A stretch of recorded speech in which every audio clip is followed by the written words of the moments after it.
Hey everyone, welcome back to the show. And I know today you are going to enjoy this conversation. Jason is here and we are going to chat about podcasting, but on a different angle. We're going to talk about how you can leverage the podcast medium as a guest for high level networking. But before we get into that, Jason, welcome to the show.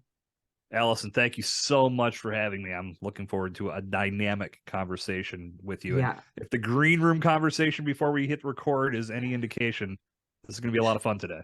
It is, and I think we're just going to keep diving deep into it. And I know we're going to go on a few tangents, but hey, that's part of the game. But before we get into this, I want to know from you, let our listeners know more about you and how you got into the podcasting world.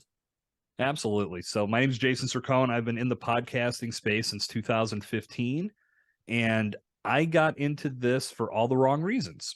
And the reason that I say that is me and my best friend, we started a show and we started it out of spite.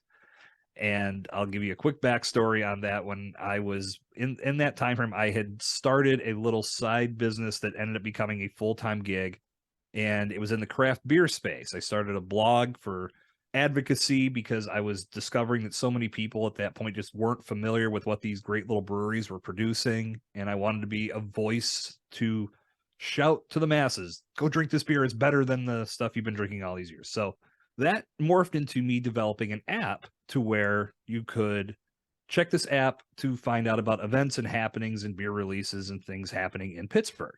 So I ended up picking up some partners, different bars and breweries wanted to be a part of it. And the day it went live, I got my first troll on Twitter, and he started tearing me down. This is terrible. You're doing this wrong. You need to be thinking about this and blah, blah, blah.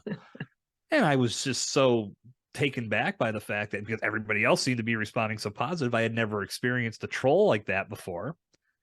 And as him and I were conversing and I was giving him way too much attention, I decided to look at his profile to see what he did. And I discovered he hosted a beer podcast. And as luck would have it, me and my best friend had been kicking around ideas. Let's start a podcast. What do we want to talk about? We couldn't land on an idea that we really wanted to run with. And when I saw that, I called my friend and said, I've got our idea where you're going to do a beer podcast and we're going to do it better than that guy. And my best friend's a big beer fan. He loved the idea. So we literally spent 2 weeks getting all the equipment and doing whatever planning we did. And we sat down and recorded our first episode from a noisy bar. It was trivia night, so it made it even worse. And we sucked. We were nowhere near as good as that guy was. He had been podcasting for years, and I was humbled very quickly. But I did radio in college, and when I got back on the microphone, it rekindled all of that passion that I had.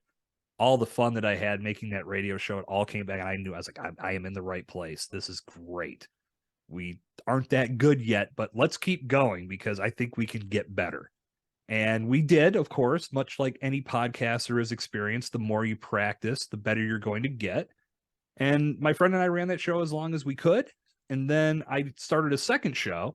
And in about 20 some episodes deep in that, I took a step back and told myself, look, if you really want to do this right, it might be time to turn the mic off and just do some studying, put some analyzation into this, which is just my process. But I ended up taking about 1.5 years to listen to other podcasters, watching the news, listening to radio personalities. I was really trying to get an understanding of how they told stories, how they communicated with the camera, how they spoke to the audience through the microphone. I learned a lot about tempo and silence and letting it be your friend, good transitions. There was a lot that I was looking at, but it made me a much more well-rounded podcaster. So when I dove back in, I was much more successful. And that led to me helping other people get shows off the ground. And my more recent work, I've been putting a lot of emphasis on authentic storytelling and using the podcast medium to tell your story and to make those positive connections as a guest. A common misconception is that you need to have your own show to leverage the podcast medium, but it's not true. You can be a value-driven guest and make some powerful connections and lend your expertise to these podcasters who are trying to create content for their audience. And that's going to give you content you can utilize as well, but it's ultimately going to expose you to new audiences so they can come into your world, get more value from you. And if you're singing the right song, they're going to stick around and they're going to become a loyal brand advocate. So podcasting offers so many awesome possibilities. And if it weren't for that troll, I'd like to think I probably would have landed here at some point, but he got me into it a little bit sooner. Can't thank him enough. Ended up being a guardian angel, I guess we can call him. Yeah, I love that story. That is such a really cool story. And I just want to dive right into this because we're both podcasters. We probably get pitched all the time. I want you to tell us, what do you think entrepreneurs, business owners, when they want to start being a guest on podcast, what are they doing wrong? How much time do we have? I want to tell you, it's funny how you say this because I was just listening to your conversation with Parker Nash on depending on when this comes out, very recent in the archives. So I highly encourage your audience, listeners, go back and listen to that episode. Parker is the man. That was some good stuff. One thing he talked about was the fact that when you're talking to your audience and you're talking to everyone, you're talking to no one. Yes. And you're talking about yourself so much that people check out. That happens in this world as well. And a lot of times when people are reaching out to, and it's sometimes it's unintentional. I just don't think people are making the connection and realize they're doing it, but all they're doing is talking about themselves and not telling the podcaster what type of value they can bring to the show, or even more importantly, why they feel this podcast is a good platform for them to share their expertise. So many people look at a podcast and think, I'm the perfect fit because I can talk about X, Y, and Z. That's not your decision to make. Only the podcaster or the team that puts that podcast together can determine if you are a perfect fit. And I don't think there is a perfect fit. There's a great fit. There's a phenomenal fit, but perfect, it's hard to achieve perfection. But we have this sense of entitlement sometimes because we have this list of accolades that everybody's going to want to talk to us. Not the case. So you can't make your presentation or your pitch all about yourself. You have to speak to that podcaster and let them know you are in it with them. I want to collaborate with you and help you create content that your audience can sink their teeth into. When I listened to your conversation with so-and-so, you were talking about X, Y, and Z. That was phenomenal content. That's the area of the world I exist in as well. In fact, I've already told a couple of my colleagues to listen to that episode because it was phenomenal. I learned so much. I wanted others to hear it too. If you're looking for more value on your podcast and you'd like to collaborate with me, I'd like to join you. We could talk about X, Y, and Z. I also could talk about A, B, and C. So you're giving them options, but you're showcasing yourself in a way that's not about you. It's about the value you're going to bring to the table. Then that podcaster can make a determination on if you're a good fit. And typically, if you're making it about them, you're already standing out because so many people don't do that. They're all about their list of accolades, thinking that's the selling piece. It's not. It does not work. It's going to start getting worse. I have this feeling as more people are getting more serious about podcasting and really being selective with the people they bring on their show. Just listing your accolades and not talking about the value you can bring to a podcast, it's just not going to work anymore. And that's really the biggest mistake I see people making. Again, sometimes it could be unintentional. You've got to flip that script and you've got to make it about what value you're bringing to that podcaster. Present yourself in a positive way, but let them make the decision on whether you're the right fit. So I want to ask, going back to their biggest mistake is talking about them. Do you think it's because there is a push out there in the social media world telling entrepreneurs and business owners, if you want more visibility that lives on and is evergreen, be a podcast guest? Like, I have heard that over and over, and there's some truth to that. But I think what happens is, and this is why I think most people approach podcasters wrong. They are coming from an ego standpoint. Yeah. It is all about their ego. It is all about their individual growth. And they're not looking at the big picture. They are not looking at the networking. They are not looking at the connection, or they don't view podcasting as a collaboration. And that's what drives me crazy. No, this is a collaboration. And I've had guests who I've never spoken to again because they were okay. But I've had phenomenal guests that I still have a relationship with. We are on each other's emails. We will bounce ideas off of each other. Maybe I've gone into someone else's Facebook group and did a training because she was on my show. Like, if you want that visibility, that's great. But you have to kind of demote your ego and look at it as a collaboration relationship and how it can go further than just a podcast interview. And I see you shaking your head. You're like, yes. Allison, we are singing from the same hymnal. That is exactly what needs to be done and what doesn't get done enough. It's a transactional mindset versus a collaborative mindset. If you're treating it like a transaction, you're showing up thinking you need to put on this grand performance and go into sales mode so anybody that hears that episode comes and buys from you. Not taking into account that most podcasters may not even air that episode. If you did nothing but sell the whole time, they may just 86 that episode and say, no one in my audience wants to hear a sales pitch for half an hour. Why am I going to expose them to this? Yeah. Also, thinking transactionally, you aren't taking into account that in the moment, as you're recording a podcast episode, you've got a one-on-one conversation with somebody that in a lot of cases you may not have had the opportunity to connect with unless it was because they had a podcast and wanted to have you on to talk about your expertise. So now that you have this person in front of you, why wouldn't you take advantage of that time to try to build a relationship? Because the way I look at podcasting is in the production part of it, when you and I are just sitting here, Allison, in the moment, it's just you and me. The end product that the audience is now hearing, that's a byproduct of this great conversation you and I are having.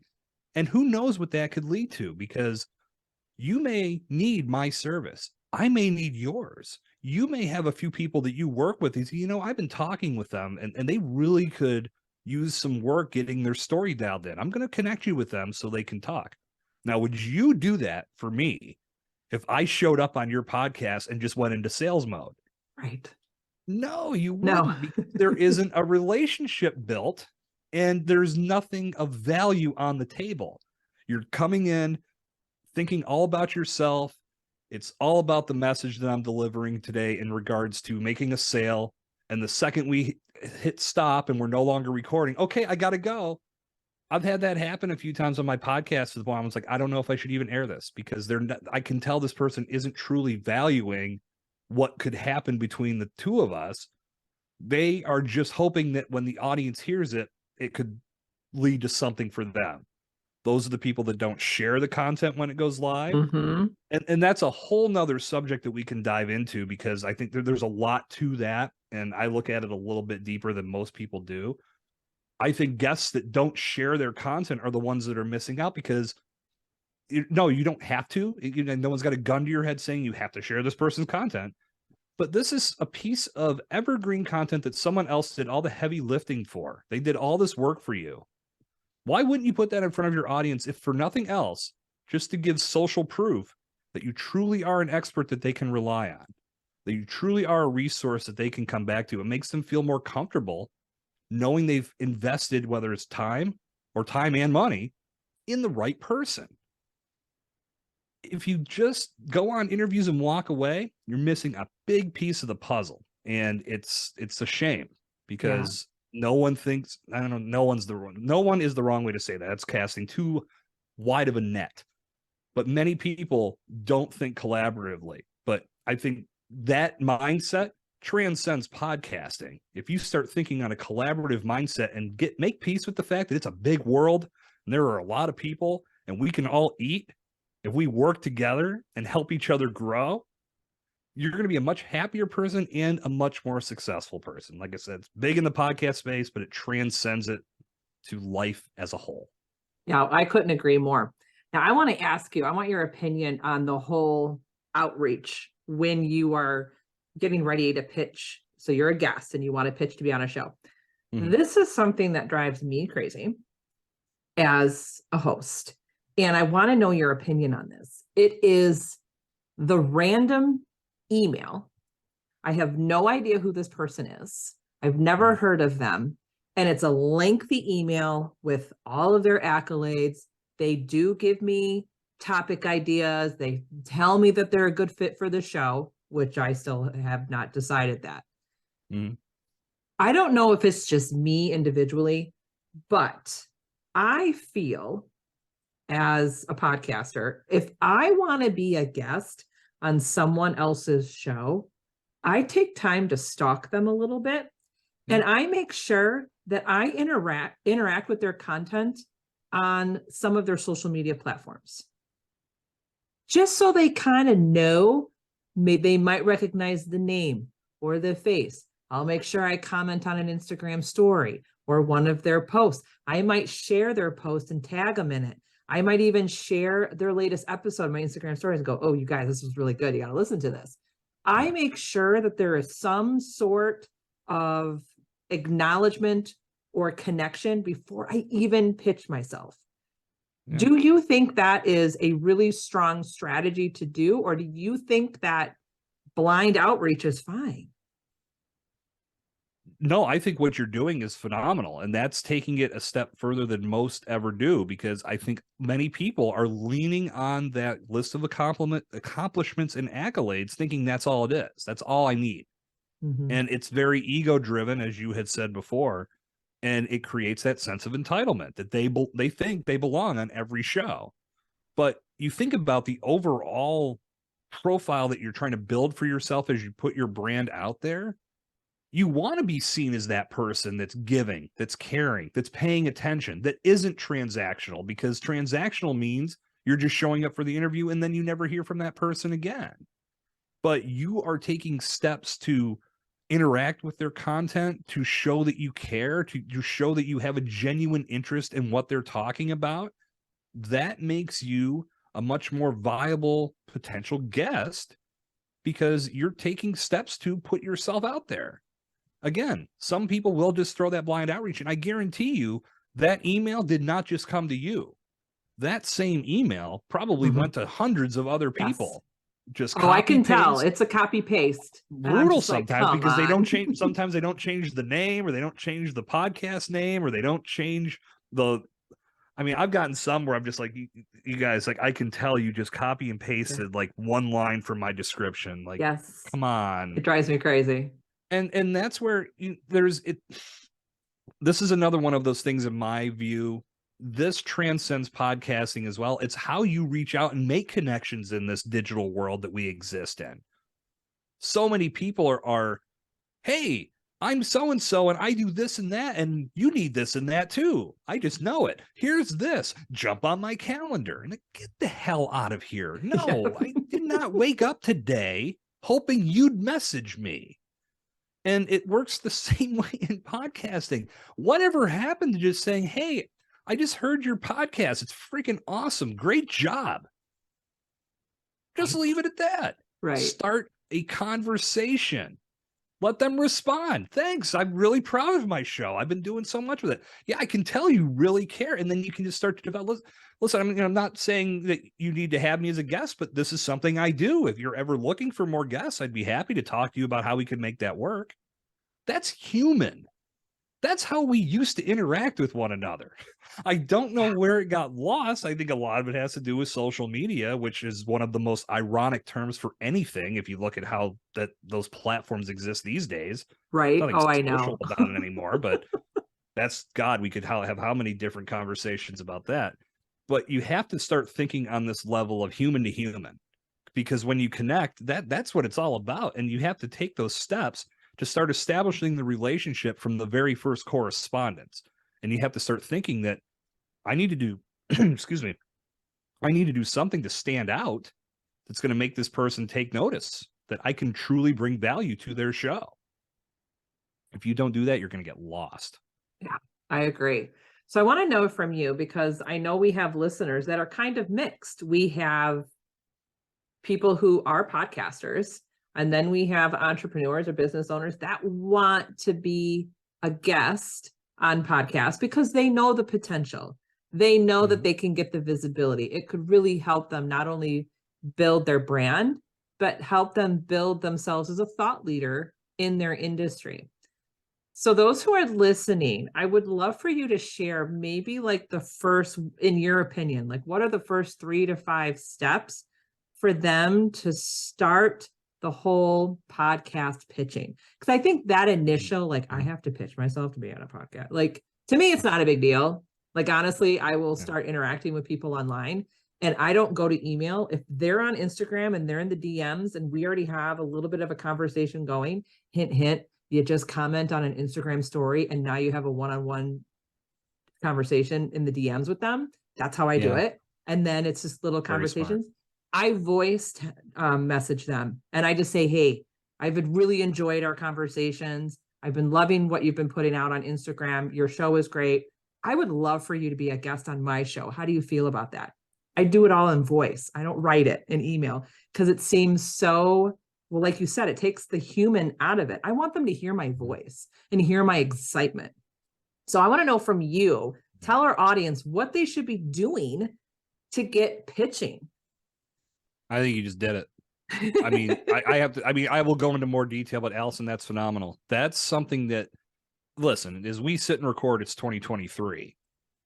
We have the capability of sending video through email. We have the ability to send voice messages through pretty much every instant messenger platform that we're on, whether it be Facebook, Instagram, LinkedIn. We should be using those to our advantage. And there is something about those types of approaches that stand out. And that's what this is about, because I can speak for podcasters worldwide. We are inundated with pitches and presentations. I try not to use the word pitch that much. I hate that word, but it is what it is.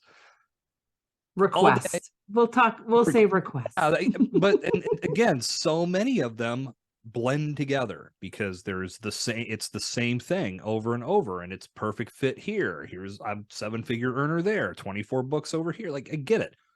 I'm not condemning anybody for accomplishing great things, because if that was your mission and you've pulled it off, phenomenal.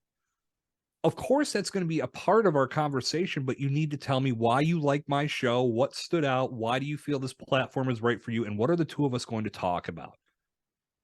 Doing that is going to put you over and above. So if you do that through voice or you do that through video, you're already taking another step forward in standing out.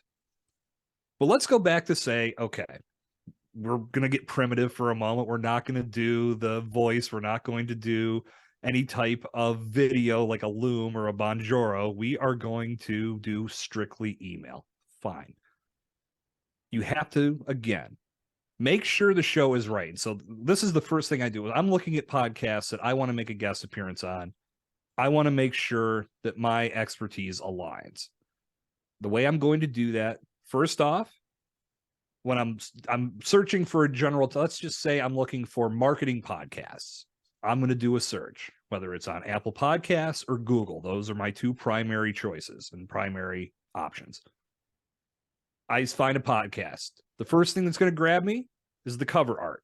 That's the first impression. And that's why any podcaster that's not putting some level of TLC into their podcast art, they're missing out, because this is something that grabs the eye. And when people are doing searches, they need something that grabs their attention. So let's say it's got great cover art. The title is good. It's engaging. It's not overly clever, but clever at the same time. Now I'm going to click on that podcast and I'm going to see what kind of episodes they have. Something I look for in the titles is that, are they actually putting a hook as the title name versus my name? Like episode 75 with Jason Cercone. No one's going to, no, I'm not famous. So no one's going to care. Like, give them a hook. Why would they want to hit play? And it's got to be this dude's rapping about podcast guesting and like how to not bomb on a podcast. Yeah, right. Something that makes people say, "Oh, okay, that makes sense. That stands out." Now I'll look at the show notes, and I'm looking through how the notes are prepared, and is it, will I get something from this? If my episode's out there, will a person that stumbles upon this show be pulled in by the show notes? And then I start to look outside of the podcast. And this is typically when, like, and tell somebody this, like, do you ever listen to the show? Yes, I do. But first, I want to see what's happening outside of that podcast in the Apple Podcast, Spotify apps. Do they have their own website? Do they have an email newsletter? Are they sharing content on social media? Those are all indicators of what's going to happen when my episode goes live, because I want to know how they're going to promote me. Then I'll take a look at ratings and reviews, and those are never deal breakers for me, whether a show has a couple, whether they have none.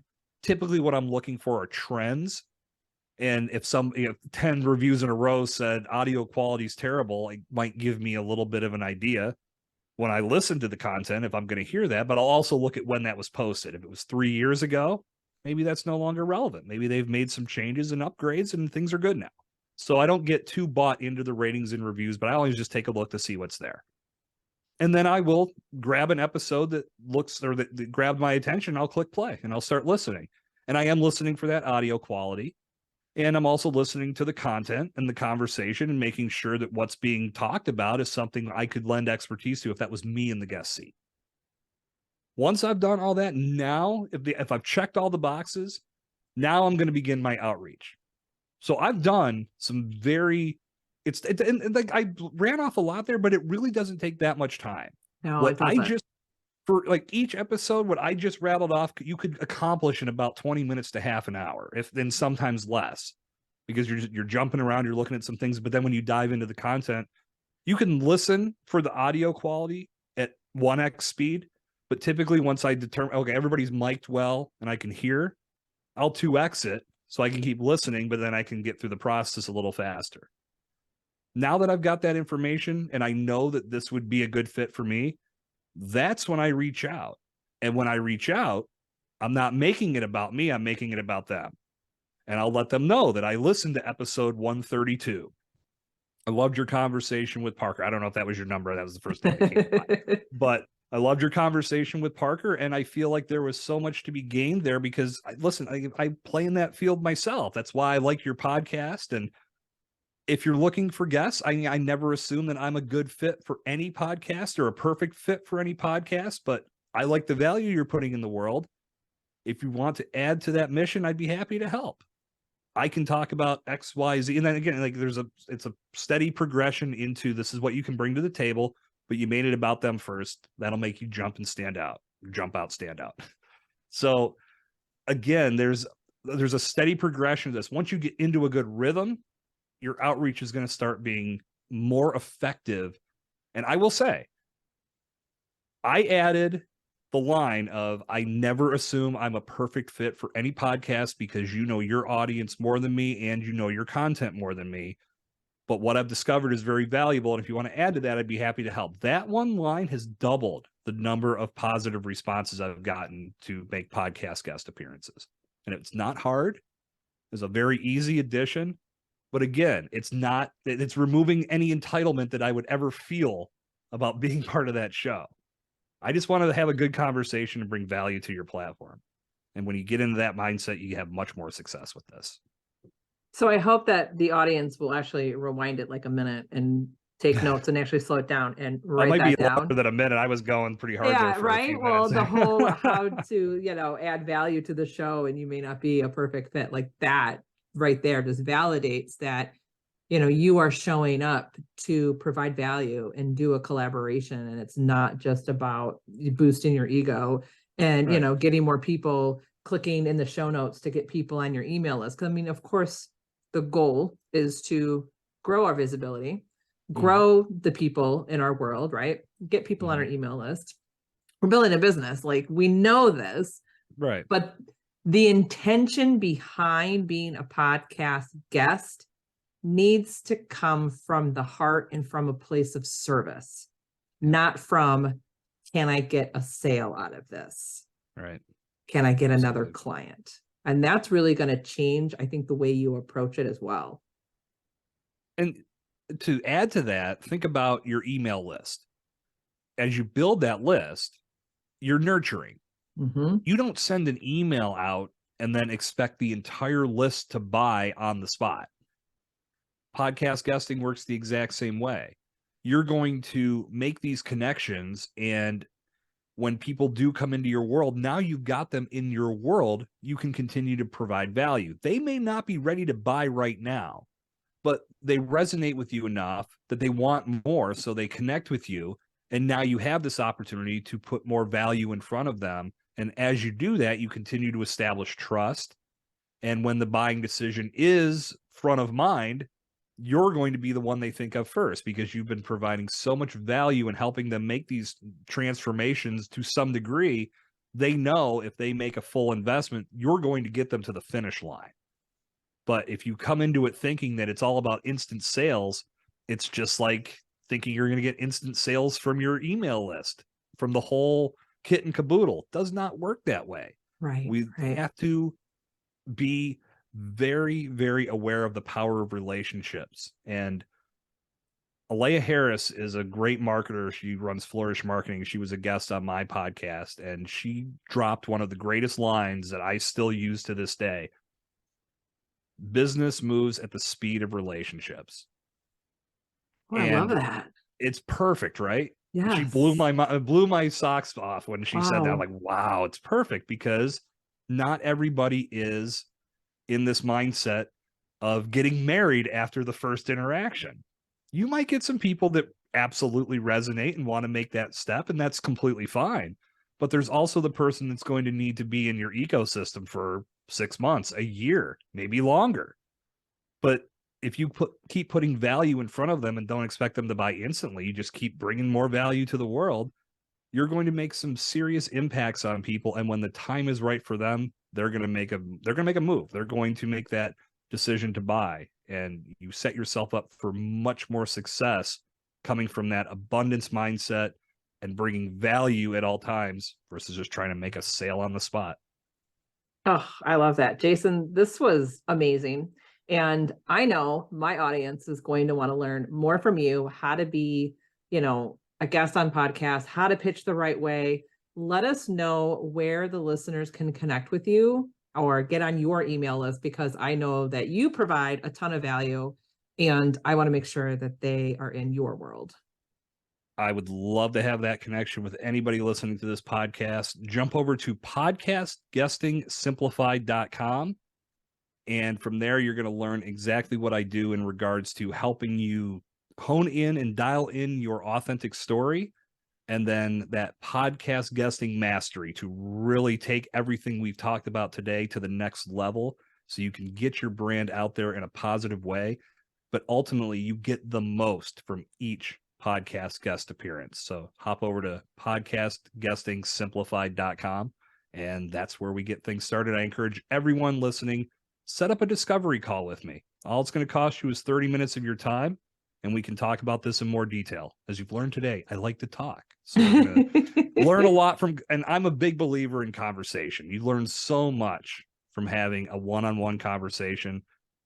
Set that up, and I'd be happy to talk with anybody. That's awesome. I will make sure it's in the show notes. And I love how you tacked on simplified at the end there, because I think that's what we need to make it. Like, we're all human beings and we don't want to be overwhelmed and we don't want to overcomplicate. We're all busy. We all have businesses. So simplify it. Be simple, be human, and come from your heart and come from a place of service. And you're going to rock as a podcast guest. Absolutely right. That's why I built the program. That's why I built that brand. It's so, we get so hung up on trying to make things perfect that in doing that, we overcomplicate it. For No sure. need to do that. Do it like a normal human being, and good things will follow. All right, everyone, you heard him. Go connect with him, and we will see you next time.